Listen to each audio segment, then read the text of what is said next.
1வது அதிகாரத்துல பவுல் சொல்லுகிற வார்த்தை கேளுங்களேன். 8வது வசனம், 2 கொரிந்தியர் 1:8. ஆகையால் சகோதரரே, ஆசியாவில் எங்களுக்கு நேரிட்ட உபத்திரத்தை நீங்கள் அறியாதிருக்க எங்களுக்கு மனதில்லை. என்னவெனில் பிழைப்போம் என்கிற நம்பிக்கை அற்று போகத்தக்கதாக. அந்த வார்த்தையை நல்லா கவனிக்கணும். பிழைப்போம் என்கிற நம்பிக்கை அற்று போகத்தக்கதாக எங்கள் பலத்திற்கு மிஞ்சின அதிகமான பாரம் வருத்தம் எங்களுக்கு உண்டாயிற்று. அதிகமான பாரமான வருத்தம் எங்களுக்கு உண்டாயிற்று. பிழைப்போம் என்கிற நம்பிக்கை அற்று போகத்தக்கதாக எங்கள் பலத்துக்கு மிஞ்சின அதிக பாரமான வருத்தம் எங்களுக்கு உண்டாயிட்டு. என்னால ஒரு 50 கிலோ என்னால ஹேண்டில் பண்ண முடியும்னு வைங்களேன். எனக்கு ஒரு நம்பிக்கை இருக்கு. அந்த நம்பிக்கையின் அடிப்படையில் இவ்வளவு காரியம், ஒரு 50 கிலோ என்னால, அதுக்கு தூக்கி 50 கிலோ தலையில் வச்சிடாதீங்க, ஒரு எக்ஸாம்பிளுக்கு சொல்றேன். 50 கிலோ என்னால் ஹேண்டில் பண்ண முடியும்.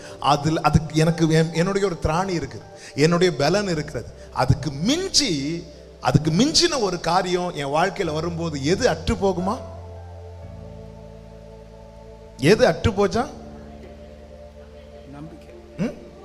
நம்பிக்கை. பிழைப்போம் என்கிற நம்பிக்கை. என் பலத்துக்கு மிஞ்சின பாரம்.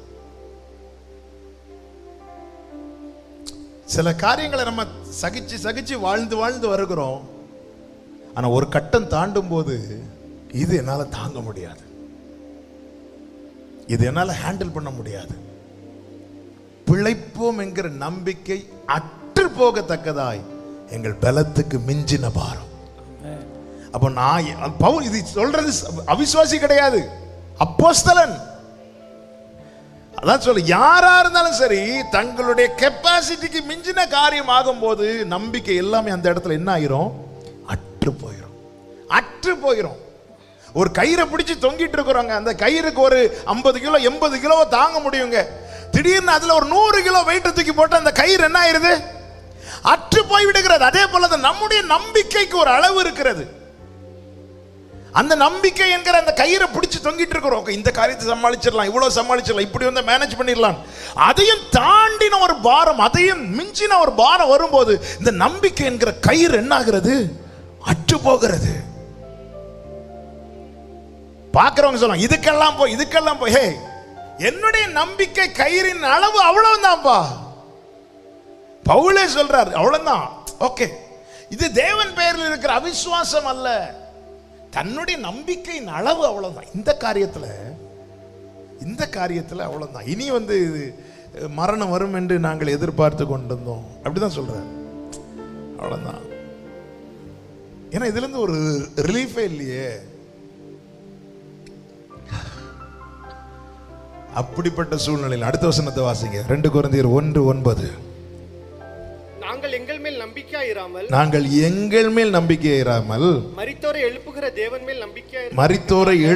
தேவன் பேரில் நம்பிக்கையா இருக்கத்தக்கதாக மரணம் வரும் என்று நாங்கள் பாத்தீங்களா? அந்த நம்பிக்கை அற்று போன, பிழைப்போம் என்கிற நம்பிக்கை அற்று போனதும் அடுத்து என்ன நிச்சயம்?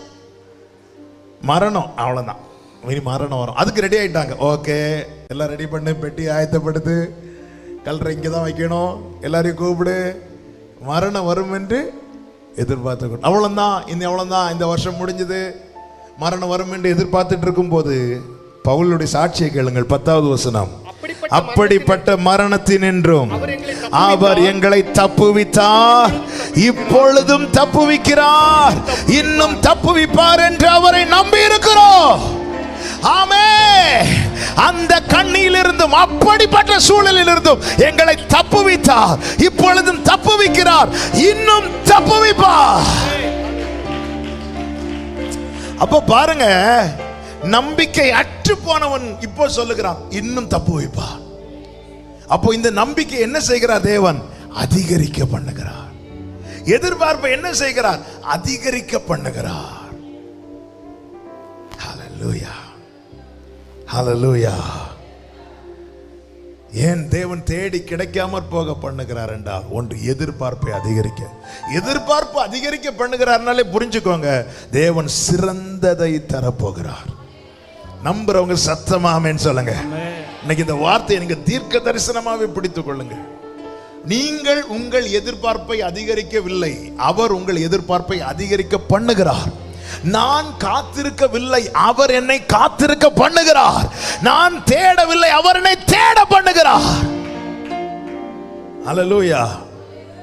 இனி இதுக்காக நான் பிரேயர் பண்ண மாட்டேன். எத்தனை முறை அநேக காரியங்களுக்கான ஃபைலை க்ளோஸ் பண்ணியிருப்போம். சர்ச்சில் வரும்போது அல்லது தேவ சமூகத்தில் அமரும் போது ஆண்டவர் முதல்ல செய்யறது அந்த ஃபைலை தூசியை தட்டு அதை ஓபன் பண்ணி வை. இப்படி எத்தனை முறை இனி இதற்காக நான் ஜெபிக்க மாட்டேன் என்று வைத்த காரியத்தை திரும்ப திரும்ப ஜெபிக்க வைப்பதின் காரணம் என்ன? உனக்காய் தேவன் ஆயத்தம் பண்ணுவது சாதாரணமானதை அல்ல, எல்லாருக்கும் கொடுப்பதை போல அல்ல.